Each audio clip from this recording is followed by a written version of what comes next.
मेरे नबी अपने घरेलू काम के लिए ना, अपने घरेलू काम के लिए ज्यादातर अबू बकर सिद्दीक को बुलाते थे। जैसे ही हजरत अल्लाह मौलाना कासिम साहब और मियाँ हुजूर के पास जो जो पढ़े हैं, तो ये खास शागिर्द थे। अपने काम के लिए, निजी काम के लिए भी जो बच्चे करीब होते उनको बुलाया जाए। तो अबू बकर सिद्दीक को बुलाया, मस्जिद भरी हुई सारे लोगों से। हजरत अली को भी नहीं बुलाया, उमर को भी नहीं बुलाया, उस्मान गनी को भी, बहुत सारे सहाबा थे, किसी को नहीं कहा। ताल या अबा बकर, अबू बकर आओ, इधर आओ। अबू बकर सिद्दीक गए जी। नबी ने अंगूठी निकाली और निकालने के बाद कहा, अबू बकर इस अंगूठी पे अल्लाह का नाम लिखा के लाओ। क्या लिखा के लाओ? अल्लाह का नाम। अबू बकर सिद्दीक बोले जी आका। चले गए। अब रास्ते में जाते जाते सोचने लगे, अल्लाह का नाम सिर्फ? अल्लाह ने तो ये पसंद नहीं किया। अल्लाह ने कलमा दिया ला इलाहा इल्लल्लाह, तो साथ में मुहम्मदुर रसूलुल्लाह। जन्नत के पत्तों पे जहां अल्लाह का नाम है वहीं रसूलुल्लाह का नाम है। जन्नत के दरख्तों पे जहां अल्लाह का नाम है वहीं रसूलुल्लाह का नाम है। जन्नत के महल्लात पे जहां अल्लाह का नाम वही रसूलुल्लाह का नाम। जहां जहां अल्लाह का नाम वही रसूलुल्लाह का नाम। हजरत अबू बकर सिद्दीक ने अपनी तरफ से लिखने वाले से कहा, अल्लाह का नाम लिख दो, रसूलुल्लाह का। नबी ने नहीं कहा था मेरा नाम लिखवा के लाना, बल्कि अबू बकर ने रास्ते में ये नाम लिखवा ज़हन में सोचा और लिखने वाले से कहा, जाओ लिख दो अल्लाह का नाम और रसूलुल्लाह का। बड़े खुश हुए, चूमा, अल्लाह का नाम रसूलुल्लाह सीने से लगा और झूमते हुए चला रहे। झूम सहाबा देख रहे हैं, अबू बकर तो झूम रहे और अंगूठी हाथ में दबाए हुए और देखे चूमते हुए। फिर थोड़ा चले, देखे चूमते हुए। नबी का तुम्हें बाल शरीफ मिल जाए तो लोग कितना चूमे, वो अंगूठी चूमते हुए आ गए और नबी की बारगाह में पेश कर दी। अब जब नबी की बारगाह में पेश की, नबी ने देखा तो उस अंगूठी पे 2 नाम नहीं 3 नाम थे। सुभान अल्लाह बोलो। कितने नाम थे? 3। अब नबी बोले, अबू बकर मैंने एक का नाम कहा था, तुम 2 क्यों लिखवा के आए? 2 नहीं, तुम 3 क्यों लिखवा के लाए? क्योंकि 3 नाम है। अब अबू बकर सिद्दीक चक्कर में, या अल्लाह मैंने तो 2 लिखवाए थे। आका देखिएगा क्या नाम है? अबू बकर देखिए, इधर आओ। अबू बकर जी आका। कहा मैंने जब एक नाम को कहा था तो तुम 3 क्यों लिखवा के लाए? अब जब इतना कहा, दिखाया, देखो अली अल्लाह का नाम, रसूलुल्लाह का नाम और नीचे अबू बकर का नाम। ये 3 नाम। अबू बकर की गर्दन झुकी, आका कसम है रब्बे काबा की, कसम है रब्बे जुल जलाल की, मैंने सिर्फ अल्लाह का नाम और आपका नाम लिखवाया था, क्योंकि मेरे दिल में आया अल्लाह ने अपने महबूब के नाम को अपने नाम से जुदा नहीं किया है, तो मैं भी जुदा नहीं करूंगा। मैंने इसलिए लिखवाया था आका, मैंने अपना नाम नहीं लिखा। मेरे नबी मुस्कुराने लगे। अबू बकर सिद्दीक की आंखों में आंसू आ गए। कहा अबू बकर एक तरफ हटो, अबू बकर एक तरफ हटो।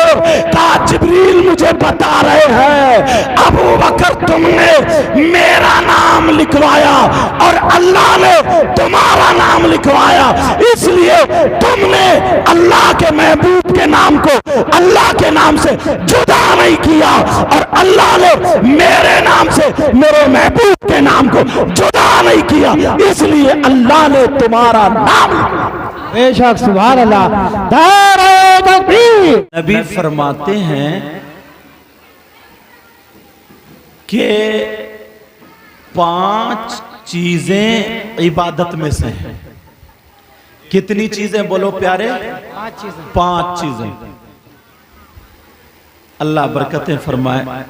मैं पहले हदीस पढ़ूं। काला रसूलुल्लाह सल्लल्लाहु ताला अलैहि वसल्लम खम्सुम मिनल इबादा क़िल्लतुत तआम वल क़ुऊदु फिल मस्जिद वन नज़्रु इलल काबा वन नज़्रु इलल मुस्हफ वन नज़्रु इलल आलिम। इसका तर्जमा करूं अपनी और आपकी जबान में ताकि समझ में आए बात।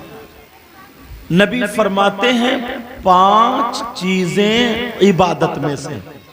कितनी चीजें बोलो प्यारे? और बिल्कुल आसान है, मगर इबादत कर सकते हो बैठे बैठे। और ये किसी मौलाना का कहना नहीं, नबी का कहना है। मेरी बात भी गलत हो सकती है, आपकी भी, मगर नबी की बात गलत नहीं हो सकती। नबी फरमाते नंबर 1, महफिलों में आया करो कुछ लेके जाया करो। नबी फरमाते नंबर 1 क्या है इबादत? क़िल्लतुत तआम, कम खाना इबादत। जितनी भूख है अगर उससे 2 लुक़मे कम खाओगे तो पेट के मरीज नहीं बनोगे, नमाज में सुस्ती और काहिली नहीं होगी, गैस वगैरह नहीं बनेगी। नबी फरमाते हैं नंबर 1 क्या? क़िल्लतुत तआम, कम खाना इबादत। नंबर 2 वल क़ुऊद फिल मस्जिद, मस्जिद में बैठना इबादत। बेशक। नंबर 3 वन नज़्रु इलल काबा, काबे को देखना इबादत। नंबर 4 वन नज़्रु इलल मुसहफ, कुरान पाक को देखना इबादत। नंबर 5 वन नज़्रु इलल आलिम, आलिम का दीदार करना इबादत। वाह सुभान अल्लाह। अब प्यारो, ये मेरे आपके घर की बात तो है नहीं। मैं कुर्सी पे मुझे बिठा दिया इस लायक तो नहीं हूं। आप समझ रहे होंगे कि सारे मौलानाओं में यही अच्छे हैं, मगर ऐसा नहीं है। मैं अपने आप को सबसे ज्यादा गुनाहगार समझता हूं। दुआ करो अल्लाह मुझे भी अच्छा कर दे। पता नहीं आप लोगों में कौन ऐसा हो जिसकी अदाएं अल्लाह और रसूलुल्लाह को बड़ी पसंद है, और इन लोगों में भी पता नहीं कौन ऐसा हो। तो आज हम जो जमा हुए सिर्फ दुआ की गरज से, तो आली जनाब मोहतरम अलहाज हाजी मोहम्मद यासीन साहब के वालिद मोहतरम बंदे अली साहब मरहूम, अल्लाह उनकी मग़फ़िरत फरमाए, तो उनके लिए मेरे साथ में दुआ कर ले। पता नहीं किसकी दुआ काम आ जाए, और हमारा आने का मकसद ही है, मगर प्यारो दिल से दुआ करना, फिर अपने लिए भी करना। मौला परवरदिगार, ऐ अल्लाह, जिनके 40वें की हम फातिहा में हैं, जिनको हम बंदे अली मरहूम के नाम से जानते हैं, मौला तू उनकी मग़फ़िरत फरमा दे। आमीन अल्लाह। ऐ अल्लाह, उन्हें अज़ाब कब्र से महफूज फरमा दे। मौला उनकी कब्र को बुक़्क़े नूर फरमा, उनकी कब्र पर रहमत की बारिशें फरमा दे, उनके घर वालों को सब्र जमील अता फरमा। आमीन अल्लाह। और यहाँ पर जितने भाई आए हैं, इनके खानदान, रिश्तेदार, अजीज अकरबा जो भी बहालत ईमान दुनिया से गुजर चुके, ऐ अल्लाह उनकी भी मग़फ़िरत फरमा, और हम सब का खातिमा ईमान पर फरमा। आमीन अल्लाह आमीन। अब मैं उनके 40वें की फातिहा के मौके पर जो प्रोग्राम, और मुझे लगता है 1 या सवा बजे मुझे खत्म भी करना है, क्योंकि फिर नमाज का टाइम हो जाता है। तो इसमें 2-4 बातें ऐसी बता दूं जो हम आए, दुआ तो हो गई, मगर हमारी जिंदगी के लिए भी कामयाब हो जाए। अल्लाह बरकत फरमाए। हमारी जिंदगी के लिए भी, अगर इजाजत हो तो बताऊं, सुनना चाह रहे? देखो, अब हमें किधर चलना पड़ेगा? कुरान और हदीस की तरफ। बड़े बड़े लोगों ने जो मसाइल समझाए वो किससे समझाए? सुलझाए हैं किससे? कुरान और हदीस से। हमें कुरान और हदीस की तरफ, कोई ऐसा काम ढूंढो, ऐसा काम तलाशो जिसमें मेहनत कम हो और नेकियां बहुत हो, जिसमें मेहनत कम हो और फायदा ज्यादा हो, जिसमें बहुत कम वक्त लगे, बहुत कम मेहनत करना पड़े, मगर हम नेकियां ज्यादा पा जाएं। अगर इजाजत हो तो कुरान और हदीस से कुछ बातें निकाल के बताऊं? सुनना चाह, मगर एक एक बात मोतियों की तरह लेकर के जाओगे।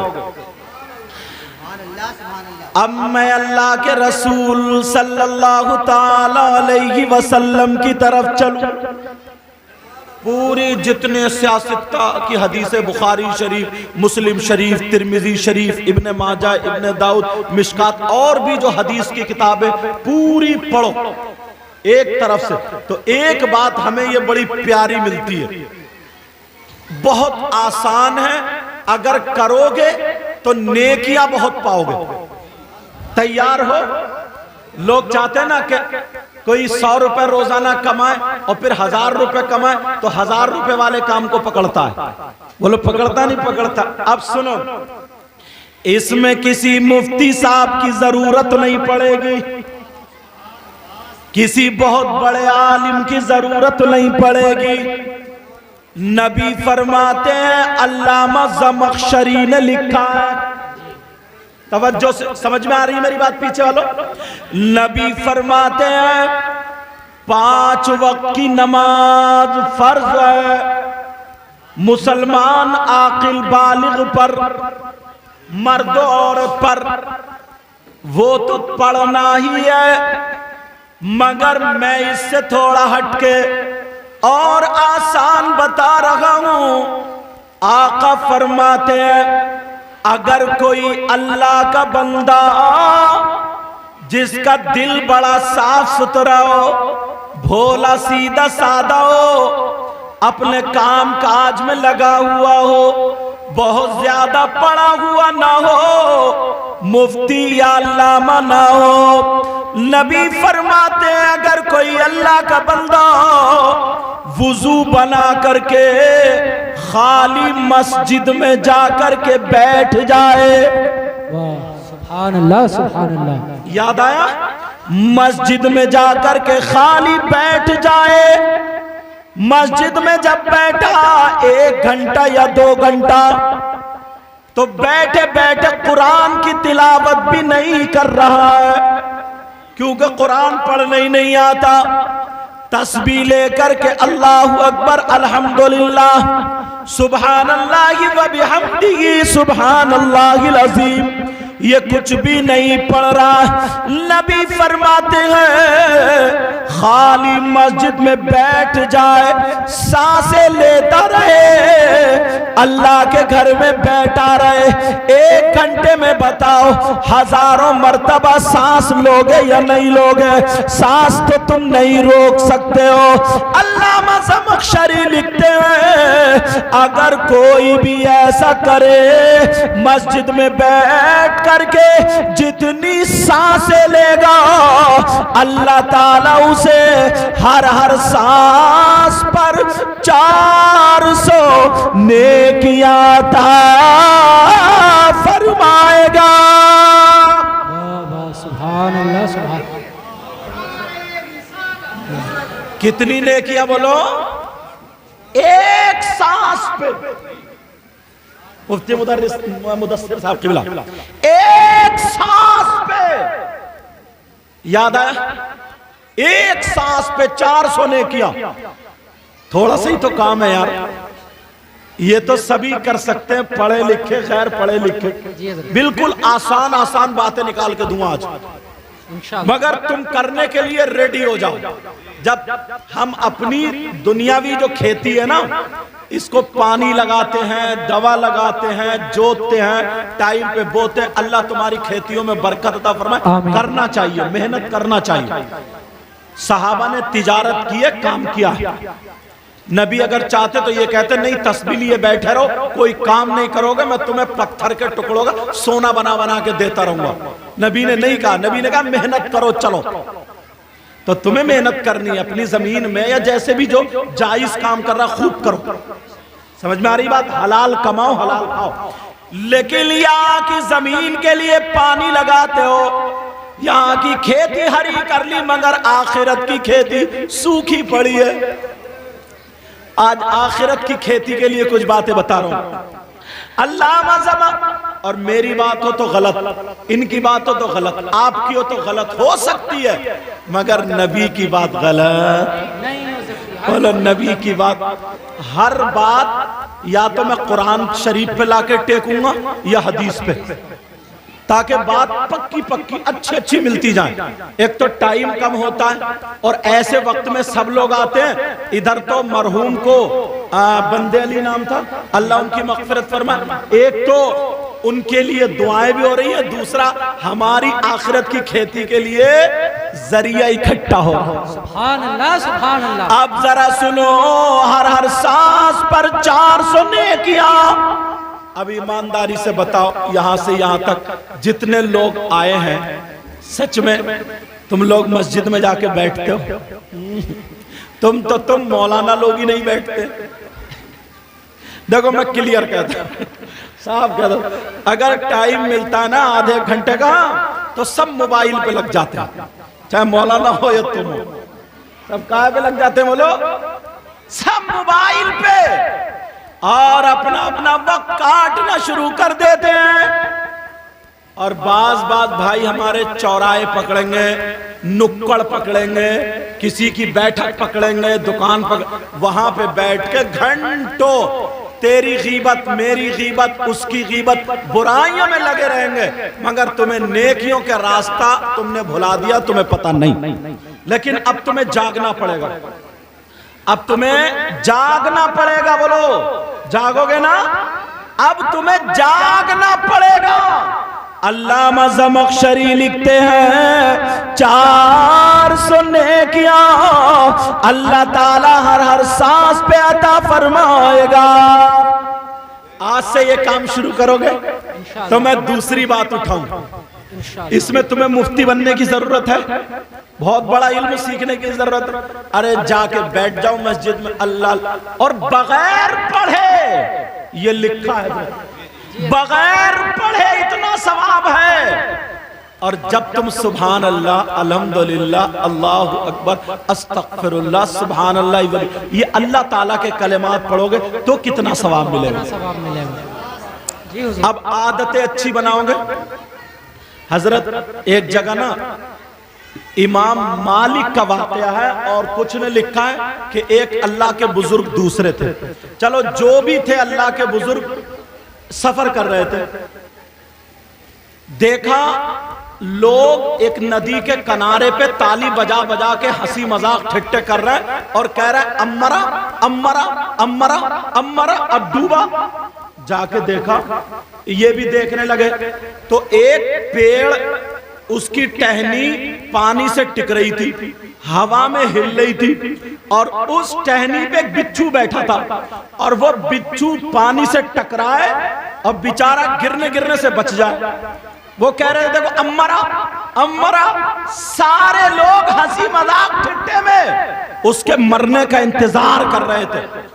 बिच्छू गिर गया पानी में, गोते खाने लगा, डूबने लगा, मगर 4-5 लोग जो नमाजी भी थे, उनमें अपने आप को मुसलमान कहलाते थे मुसलमान, सब हंस रहे थे। बोले गया गया गया, खत्म। मगर ये अल्लाह वाले जिनके लोग हाथ चूमते थे, कपड़ों समेत दरिया में घुस गए, और जैसे ही घुसे उन्होंने दरिया के पानी के नीचे से हाथ डाला और बिच्छू को अपनी हथेली पे उठा लिया। किसको उठाया? बिच्छू को अपनी हथेली पे उठा लिया। और जब हथेली पे उठाया, बिच्छू भी अपनी करनी से बाज नहीं है, उसने भी घूम के डंक मार दिया। भाई उसकी आदत वो थी, उसने डंक मारा तो दर्द हुआ होगा, तो ऐसे तो हुआ ही होगा भाई, बर्दाश्त करो, फिर भी ऐसे तो हुआ ही हो। जो खादिम था, शागिर्द था, वो देख रहा था, अरे हजरत के काट लिया बिच्छू ने, डंक मार दिया, मगर हजरत ने उसको उठा लिया और उठा करके फिर टहनी पे चढ़ा दिया, फिर चढ़ा दिया।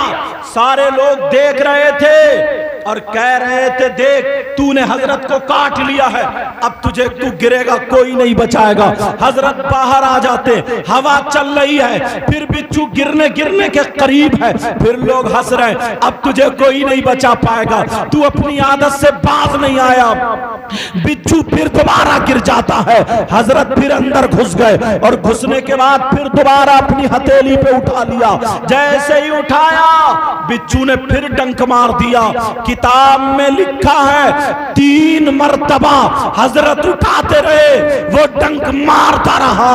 अब शागिर्द को गुस्सा आ गया, मुरीद को गुस्सा आ गया और आने के बाद कहने लगा सरकार बस 2 मिनट की इजाजत दे दो, इस बिच्छू का मैं अभी तिया पाचा करे देता हूं, इतनी चप्पलें मारूंगा जान से मार दूंगा, हजरत इजाजत दे दो खत्म कर दूंगा। अब हजरत उसके चेहरे को देखे, कहा बेटे तुमने कुरान नहीं पढ़ा है? कहा सरकार पढ़ता हूं। तो कहा ये आयत याद नहीं है, इन्नल्लाह मअस-साबिरीन, अल्लाह ताला सब्र करने वालों के साथ है, क्या तुमने ये नहीं पढ़ा? कहा हजरत देखो ना आप मुझे इजाजत नहीं दे रहे हैं, ये कितना जालिम बिच्छू है, आप इसकी जान बचा रहे हैं और ये आपको जहर दे रहा है, आप इसको राहत दे रहे हैं, ये आपको जहर चढ़ा रहा है, आप इसे बचा रहे हैं और ये डंक मार रहा है, ये अपनी आदत नहीं छोड़ता। तो उन पीर साहब का जवाब सुनो, एक दूसरे को तकलीफ देने वालों, एक दूसरे के काम ना आने वालों, ये बुजुर्ग का जवाब अपने दिल की तख्ती पे नोट करके चले जाना। उन्होंने जवाब दिया बेटा सुनो, बेटा सुनो, इसकी आदत है डंक मारना, तो ये बुरी आदत है, हमारी आदत है किसी को बचाना, किसी को तकलीफ से दूर करना, किसी को आराम पहुंचाना, ये हमारी अच्छी आदत है। अरे बेटा तुम क्या सोच रहे हो, जब ये अपनी बुरी आदत नहीं छोड़ सकता है तो फिर हम अपनी अच्छी आदत कैसे? बहुत अच्छे सर, बहुत अच्छे, क्या बात है सर, बहुत अच्छे सर, जिंदाबाद। अब आपको देखना होगा, मुझे आपके बारे में पता नहीं, आपको मेरे, आप तो ये समझ रहे हो कि पगड़ी बांधे रुमाल बांधे बड़े अच्छे मौलाना होंगे, मगर बहुत गुनाहगार हूं, दुआ करो अल्लाह बरकत अता फरमाए। और मुझे आपका पता नहीं, जुमे के दिन तो सभी नमाजी लगते हैं, टोपी ओढ़ के आ जाते हैं, बाकी पता नहीं फजर किसी ने पढ़ी नहीं पढ़ी, जोहर असर पढ़ी नहीं पढ़ी, वो तो तुम ही जानोगे। कितने लोगों को सताया, कितने लोगों को तकलीफ दी, इस बात से और इस 40वें की फातिहा से हमें सबक लेकर के जाना चाहिए। आज के बाद मुझसे वायदा करो किसी को तकलीफ तो नहीं पहुंचाओगे। अल्लाह के बंदे मेरे भाई, अगर हम किसी को आराम नहीं दे सकते तो हमें तकलीफ में डालने का भी किसी को कोई हक नहीं है। एक लफ्ज बोल दूं मैं, मगर बोलने दिल नहीं चाह रहा, लफ्ज है गद्दार। क्या लफ्ज है? गद्दार। मुसलमान के साथ ये लफ्ज नहीं जुड़ता था, अब सबसे ज्यादा ये गद्दार का लफ्ज जो बोला जाता वो मुसलमान के साथ बोला जाता। आप समझ सकते हो क्यों? यार ये बताने की जरूरत नहीं, सब जानते हैं। हमारे खून के साथ गद्दारी दौड़ने लगी है, शैतान दौड़ने लगा है, शैतान हमारे साथ खेल खेल रहा है, मगर हम हैं दूर होते जा रहे हैं। चलो टाइम कम है, मुझे जो बातें बतानी है वो सुन लो। आज के बाद वुजू बना करके, वुजू बना करके अल्लाह के घर में थोड़ी देर जरूर जाकर के बैठा करोगे, बोलो इंशाअल्लाह। और 24 घंटे में 2-4 मरतबा अल्लाह की बारगाह में तौबा करते रहे। एक हदीस शरीफ है, मुफ्ती साहब हजरत, हदीस शरीफ है, मेरे नबी 100 मरतबा एक दिन में तौबा करते, और एक हदीस में है 70 मरतबा तौबा करते। तौबा है क्या? तौबा है माफी मांगना, कोई गलती हो जाए उसकी माफी मांगना। अब नबी 100 मरतबा तौबा। माफी कौन मांगता है? जो गलती करता, जो गुनाह करता है वो माफी मांगता है। अब सवाल ये होता है, क्या मेरे नबी गुनाहगार थे? नबी ने 100 मरतबा जो माफी मांगी, तौबा की, क्या नबी गुनाहगार थे? और हदीस भी है कि नबी तौबा करते, माफी मांगते, नबी गुनाहगार नहीं। तो कुछ हदीसें उम्मत की तालीम के लिए होती है, नबी, तालीम सुनो इस हदीस में क्या है, नबी इसलिए माफी मांगते थे, तौबा करते थे, ताकि मेरे उम्मती समझ जाएं कि जो नबी सर से लेके पांव तक गुनाहों से पाक, साफ, क्लियर, शफाफ, कोई गुनाह नहीं, नबी मासूम अनिल खता, गुनाहगार नहीं। अगर नबी को कोई गुनाहगार समझे वो ईमानदार नहीं, ईमान वाला नहीं। मेरे नबी गुनाहों से पाक, तो ऐसा जो सर से लेके पांव तक गुनाहों से पाक हो, वो तो 70 मर्तबा या 100 मर्तबा अल्लाह की बारगाह में तौबा करे, माफी मांगे। और हम उम्मती जो सर से लेके पांव तक गुनाहों में फंसे हुए हैं, हमें कितनी मर्तबा तौबा करनी चाहिए। इसलिए नबी ने ये तालीम दी है। देखो, अपने नबी को देख करके सीखो। मांगते हैं, माफी मांगते हैं, तौबा करते हैं, अल्लाह की बारगाह में जाके गिड़गिड़ाते हैं, नेकियां इकट्ठी करो।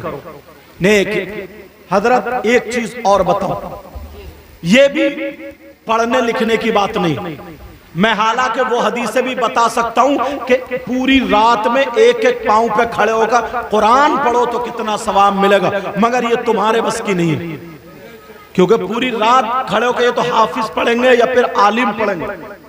अब ये हम लोगों को चाहिए, लेकिन मेरी तकरीर आपके लिए, तो मैं वही बातें निकालूं जो आप कर सकते हो, आसानी से कर सकते हो। कोई ये नहीं कह सकता मैं नहीं कर सकता हूं, ताकि मरहूम बंदे अली के 40वें में हमें सबक भी मिल जाए और उनके लिए दुआ भी हो जाए। एक भाई ने 1 किलो सोना अल्लाह की राह में सदका किया, बड़ा सवाब। 1 क्विंटल सोना सदका किया, बड़ा सवाब।